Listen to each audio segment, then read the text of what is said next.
Hey everyone, Tactics here, bringing you guys a full Mythic Plus guide for one of the brand new dungeons coming in Dragonflight Season 1, ALGETH'AR Academy.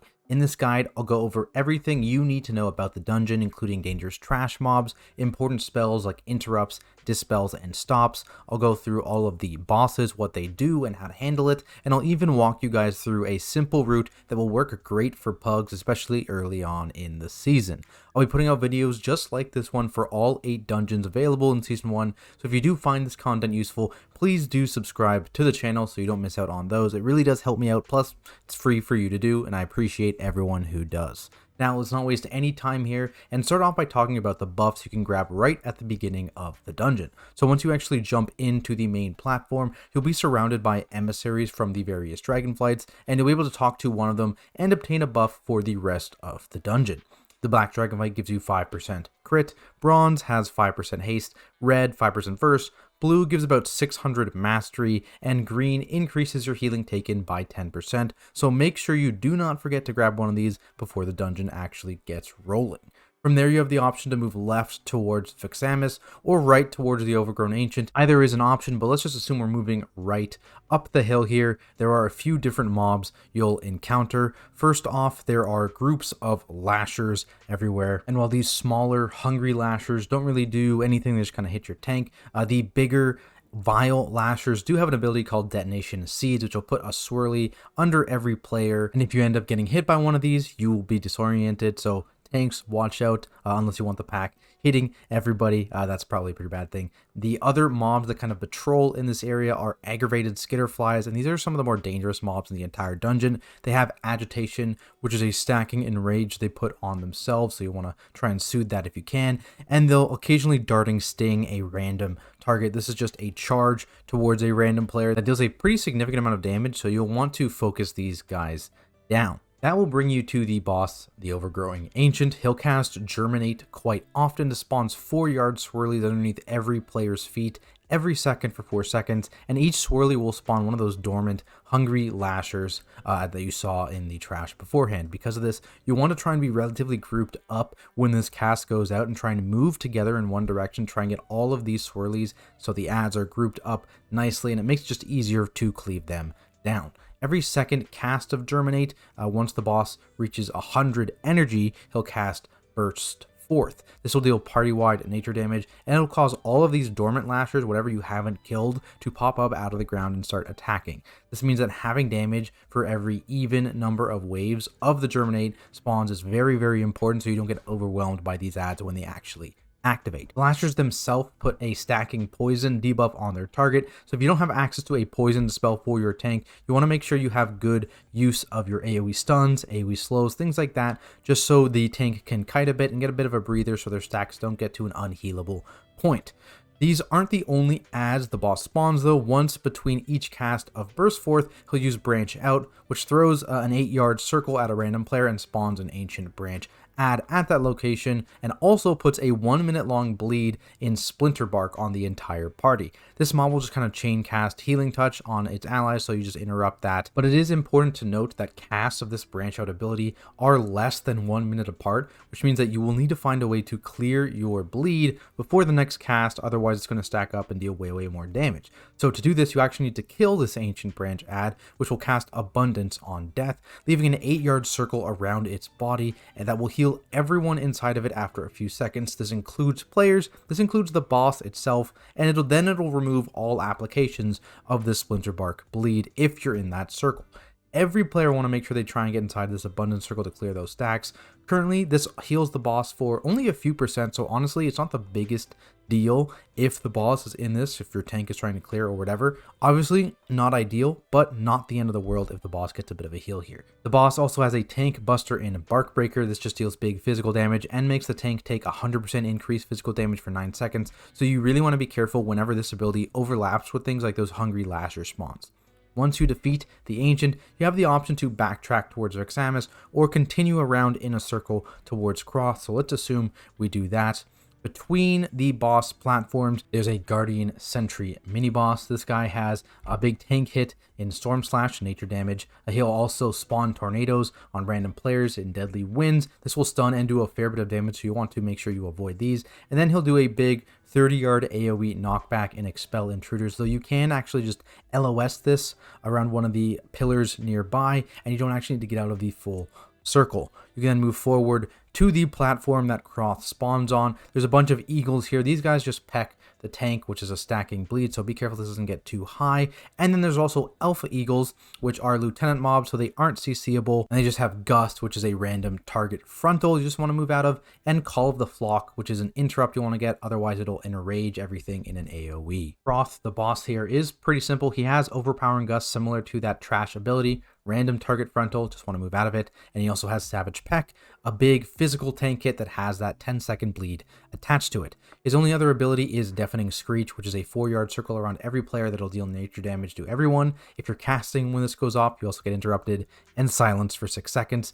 This will then apply stacks of Sonic Vulnerability to every player, which each stack increases the damage of these creatures by 50%, so this will get to an unhealable point eventually. The only way to clear these stacks is by scoring a goal. To do so, you'll need to pick up 3 of the balls that spawn around the room occasionally and score them into either the Searing Blaze goal or the Rushing Winds goal. You need 3 in 1 goal to get the trigger for this.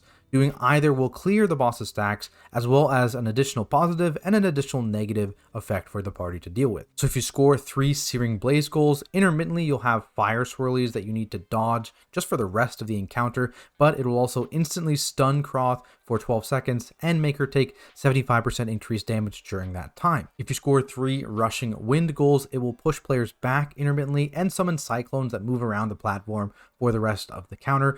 But we'll also spawn some motes that you can pick up that will grant you 45% haste and 50% move speed for 20 seconds, while also making you immune to this pushback.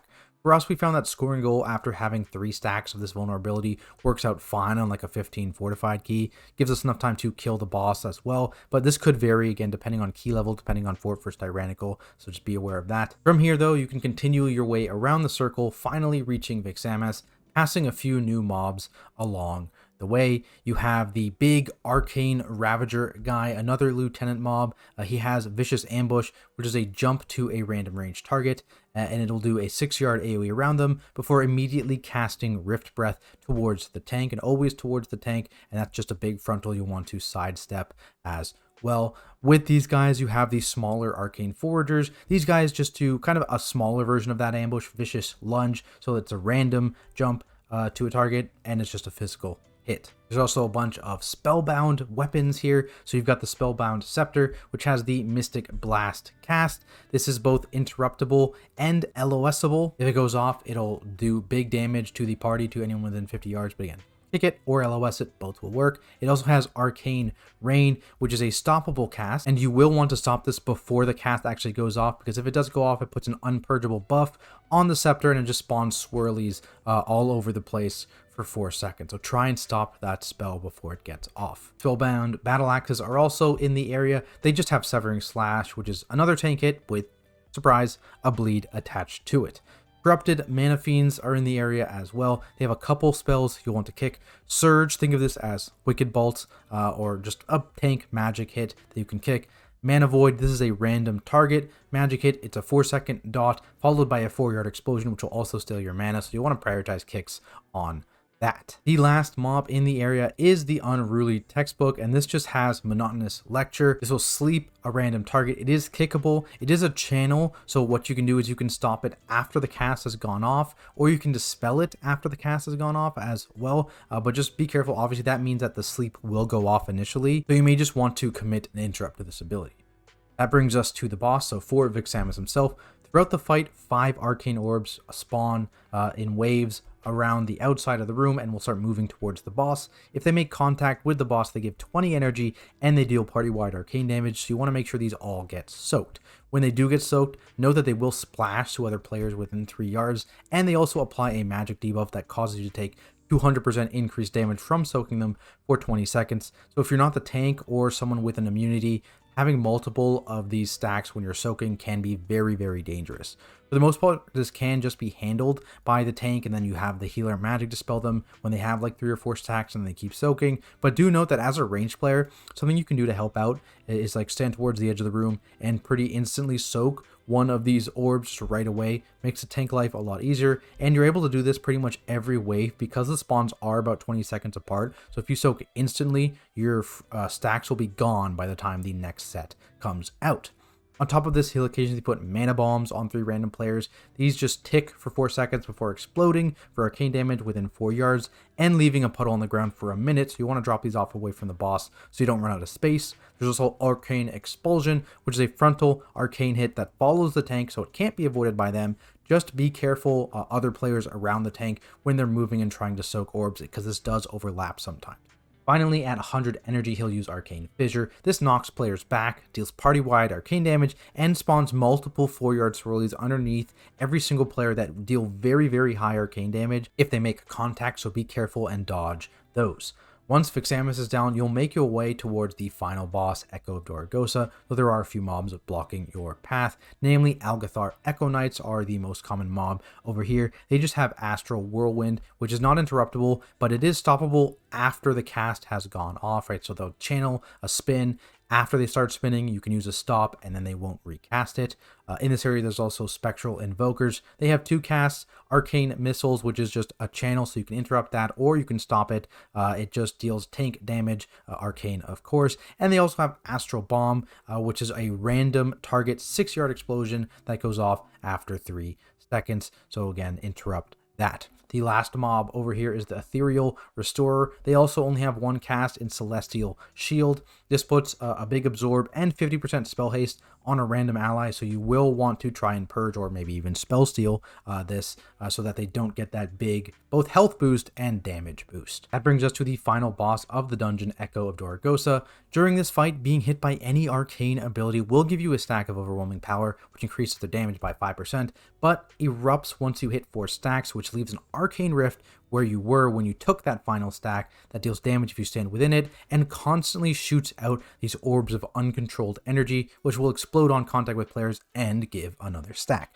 Basically, the longer this fight goes on, the less space you have, and the more orbs you need to dodge, which kind of create more of this area denial. In terms of abilities, there's Energy Bomb, which goes on a random player, explodes after 6 seconds, hitting anyone within 8 yards and applying a stack of overwhelming power. There's Power Vacuum, which pulls all players to the boss, channels a 20-yard AoE hit. If you get hit by this, you don't run out in time, you get a stack of overwhelming power.